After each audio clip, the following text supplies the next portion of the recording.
வணக்கம். நமக்கு எண்கணி ஞானத்தையும், வேத ஜோதிட ஞானத்தையும், ஆன்மீக ஞானத்தையும் வழங்கிய அனைத்து குருமார்களுக்கும் நன்றி. என்ற வேளையில் இது ஒரு ஜோதிட விளக்க வீடியோ. விருப்பம் உள்ளவர்கள் தொடர்ந்து பார்க்கலாம். இன்றைக்கு ஆ கொஞ்சம் சிறப்பான ஒரு விஷயம் தான். பட் இருந்தாலும் நீங்க இந்த வாய்ஸ் போயிட்டு கேட்டுட்டு வந்துருங்க. அவரு எனக்கு பார்த்துட்டு அவரு எனக்கு என்ன தெரியுமா சொன்னாரு? என்னோட பொறந்த டைம் அந்த இதெல்லாம் பார்த்து அவர் சொன்னது வந்து, ஆ விஷ்ணு இருக்கார்ல, விஷ்ணு வந்து பாம்பு மேல தானே படுத்திருப்பாரு, அந்த 5 தல பாம்பு. அதுதான் நானே அப்படின்னு சொல்றாரு. அவங்களோட என்ன சொல்லுங்க, அவங்களோட அவதாரமா? மறந்துட்டேன் நானு. அவதாரமா இல்ல. ஆனா நான் பாதி என் உடம்புலேருந்து பாதி இது வந்து ஆம்பளை, இது வந்து அந்த பாம்பு தான் அப்படின்னு சொன்னாரு.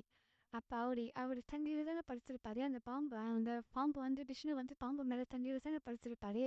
அது அந்த தண்ணி அலை எப்படி ஆடிக்கிட்டே இருக்குமோ, அந்த மாரி தான் உங்க வாழ்க்கையும். அதே மாரி தான் ஆடிக்கிட்டே தான் இருக்கும். ஓகே. இந்த வாய்ஸ கேட்டோனே எனக்கு சிரிப்பு வந்துச்சு. இவரு யாருன்னா ரொம்ப க்ளோஸ் ஆனவங்க. அந்த வாய்ஸ் எனக்கு அனுப்பியிருந்தாங்க. இதுல என்ன ஒரு சிரிக்கத்தக்க அடுத்த ஒரு விஷயம் என்னன்னா, அவங்களோட லக்னம் 0 டிகிரில இருந்தது. 1 டிகிரி 4 நிமிஷங்க. ஓகேங்களா? 1 டிகிரி 4 நிமிஷம். 0 டிகிரில இருக்காங்க அப்படின்னா, கண்டிப்பாக 80 சம்திங்ல அவ்வளோ துல்லியமான வாட்ச் எல்லாம் நம்மகிட்ட இல்ல. அப்ப லக்னத்தோட அடிப்படையில சில விஷயங்கள இது செக் பண்ணும்போது, அவங்க பார்த்தீங்கன்னா, சரியா ப்ரீவியஸ் லக்னத்துல பொறந்திருக்காங்க. அவங்க கொடுத்த லக்னத்துக்கு முந்தைய லக்னத்துல. ஆனா, இத ஃபைனல் பண்ணாம ஏன்னா அவங்க கொடுத்தது தனுசு லக்னம். ஓகேங்களா? அவங்க கொடுத்தது தனுசு லக்னம். ஆனா செக் பண்ணி பார்த்ததுல அவங்க விருச்சிக லக்னமா வந்தாங்க. விருச்சிக லக்னமாக இருக்கும்பொழுது சில கிரகங்கள் கெடுதல் பண்ணும். புதன் நோயை கொடுப்பார். இந்த மாதிரியான விஷயங்கள்ல சில விஷயம்லாம் கன்ஃபார்ம் பண்ணி அவங்கள்ட்ட கொடுத்த பிறகு, இந்த மாரி அவங்க கிட்ட நான் சொல்ல பட் எனக்கு இத நான் எக்ஸ்ப்ளைன் பண்ணணும்னு தோணுச்சு.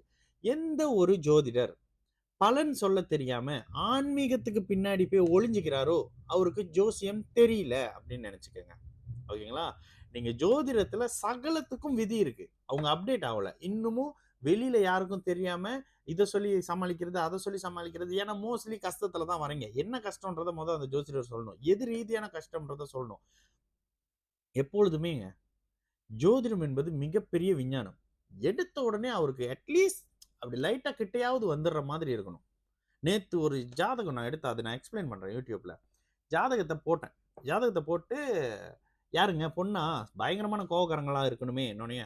இல்ல நான் தான் அந்த அந்த பொண்ணு அப்டின்னாங்க. ஏன்? செவ்வாய் உச்சம். டபுள் ஸ்தான பலம் அடையக்கூடாது. செவ்வாய் உச்சமாகவும், திக்பலமும் அடையக்கூடாது அப்படின்னு சொல்றோம்ல. அந்த அமைப்புல ஒரு ஜாதகம் நேத்து குடுத்திருந்தாங்க. ஓகேங்களா? எந்த நாடுன்னு சொல்ல மாட்டேன், எங்க இருக்கிறவங்கன்னு சொல்ல மாட்டேன். ஜஸ்ட் அந்த ஜாதகத்த மட்டும் நான் விளக்குறேன். இந்த அமைப்பு ஃபர்ஸ்ட் போட்டோனே அத சொல்லிரணுங்க. அதுதானே ஜோதிடம். அத விட்டுட்டு அ ஆதிசேஷன் பாம்பு, தண்ணி ஆடுற மாரி வாழ்க்கை ஆடுது, மகாவிஷ்ணு. அப்ப அவரே கிறிஸ்டியனா இருந்தா என்ன பலன் சொல்லுவீங்க? அவரே முஸ்லீம் இருந்தா என்ன பலன் சொல்லுவீங்க?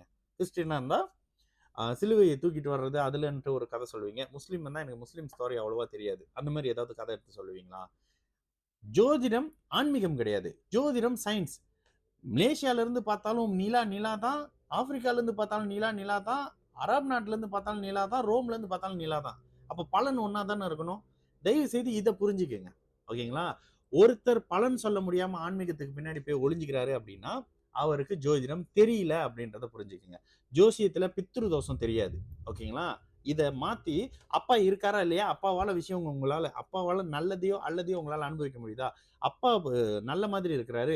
சிம்மம், சிம்மாதிபதி 9ஆம் பாவகம் வலுத்து நல்ல அமைப்புல இருக்கு. பாவ கிரகங்கள் தொடர்பு இல்லாம. இல்லங்க அப்பாவால எனக்கு யூஸே இல்லங்க. சிம்மம் கெட்டு போச்சு, சிம்மாதிபதி கெட்டு போச்சு. 9ஆம் இடம் சூரியன் கெட்டு போயிட்டாங்க. அம்மா இருக்காங்களா இல்லையா? அ இது மனைவி இருக்கிறாங்களா இல்லையா? கணவன் இருக்கிறாங்களா இல்லையா? குழந்தை அமைப்புகள் இருக்கிறாங்களா இல்லையா? இருக்கிறாங்களா இல்லையா?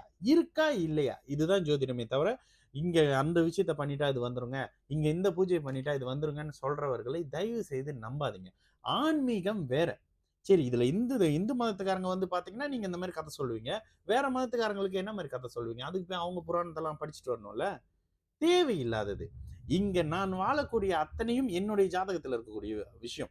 நான் ஏன் ஜோசியத்த போட்டு உங்கட்ட சொல்லிக்கிட்டு இருக்கேன்? என்னுடைய ஜாதக அமைப்புல எனக்கு ஜோதிடம் வரும், பண்ணிக்கிட்டு இருக்கேன், பேசுறேன். என்னுடைய ஜாதக அமைப்புல புகழ் அமைப்பு இருக்கு, வருது. இதே மாரி ஒருத்தர் எடுத்து செய்வாரு. அவருக்கு புகழ் அமைப்பு இல்ல, ரீச் ஆகாது. இது எங்க இருந்து வருது? சரி நான் புகழாவணும். இப்ப ஒரு வச்சுக்கங்களேன், ஒருத்தர் ஒரு நம்ம ஏதோ ஒருத்தர் மலேசியால ஒருத்தர் இருக்கிறாரு. அவர ஒரு பூஜை பண்ணி மிகப்பெரிய வேர்ல்ட் பெஸ்ட் சூப்பர் ஸ்டாரா ரஜினிக்கு நிகரா மாத்துங்க. முடியுமா? முடியாதுல்ல. இதுதாங்க ஜோதிடம். பிறக்கும்போதே ஒருத்தர் ஜோதிடராக பிறக்கிறார். பிறக்கும்போதே ஒருத்தர் சிவாஜி கணேசனாக பிறக்கிறார். பிறக்கும்போதே ஒருத்தர் சூப்பர் ஸ்டாரா பிறக்கிறாரு. பிறக்கும்போதே ஒருத்தர் நோயாளியா பிறக்கிறாரு. பிறக்கும்போதே ஒருத்தர் கடனாளியா பிறக்கிறாரு. பிறக்கும்போதே ஒருத்தர் டாக்டரா பிறக்கிறாரு. போலீஸா இதனோட அடிப்படையில தாங்க ஜோதிடம். அப்ப தயவு செய்து இது மாரியான விஷயங்களை யாராவது சொல்றாங்கன்னா, ஆன்மீகத்துக்கும், ஜோசியத்துக்கும் சம்மந்தம் இல்லங்க. தயவு செஞ்சு என்னோட ஜாதகத்த குடுத்துருங்கன்னு சொல்லிட்டு கிளம்பி வந்துருங்க. சரிங்களா? நல்லது நடக்கும். எல்லாரும் நல்லா இருப்போம். வணக்கம்.